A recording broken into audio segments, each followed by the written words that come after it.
Hey everyone, and welcome. Today, we're diving into what are, let's be honest, often the two most dreaded parts of any research paper, and we're going to focus specifically on your IB Environmental Systems and Societies IA. Yep, we're talking about the introduction and the conclusion.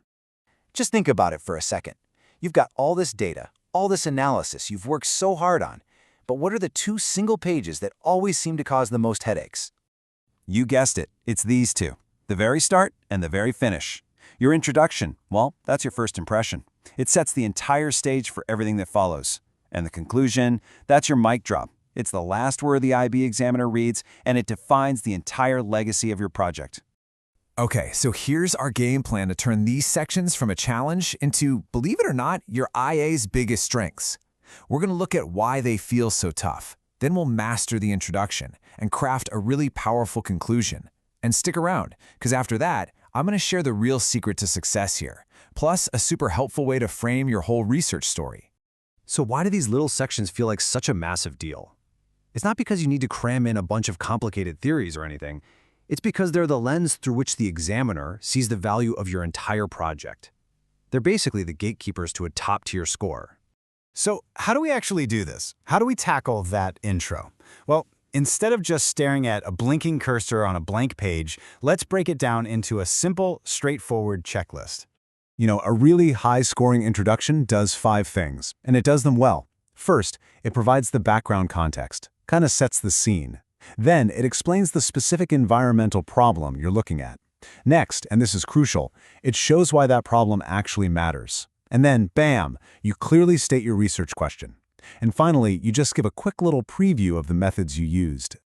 Let's make this super practical. Okay, imagine your ESS IA is all about how road salt affects a local pond. Your intro starts with the big picture. Road salt is used everywhere in winter.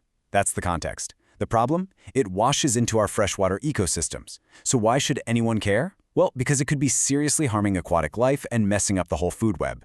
Then you hit them with your razor-sharp research question. To what extent does the concentration of road salt affect the species richness of invertebrates in Mill Creek Pond? See how clear and focused that is?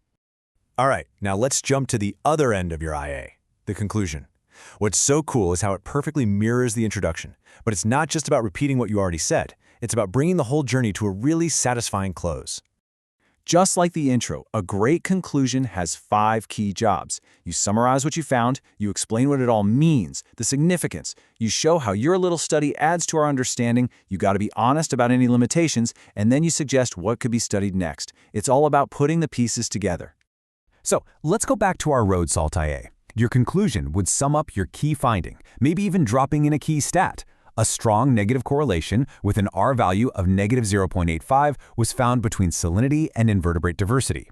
The significance? Whoa, this data really suggests that road salt is a direct threat to this local ecosystem. Then you'd briefly mention your limitations and suggest maybe a longer-term study as future research. And this is just so important. You don't need to get all dramatic or use a bunch of $50 words. The goal here is to be incredibly clear and honest about what you found and why it's a big deal. That's what's truly powerful.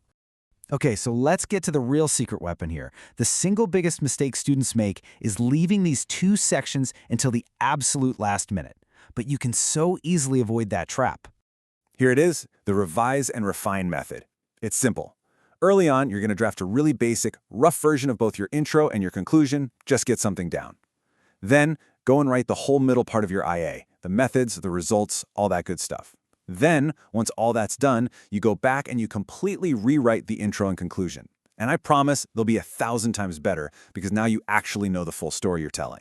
And this process naturally leads us to the most powerful way to think about what these 2 sections are actually doing for your IA. It's not just about a beginning and an end, it's about creating a really solid, compelling structure. This is it. This is the whole idea right here.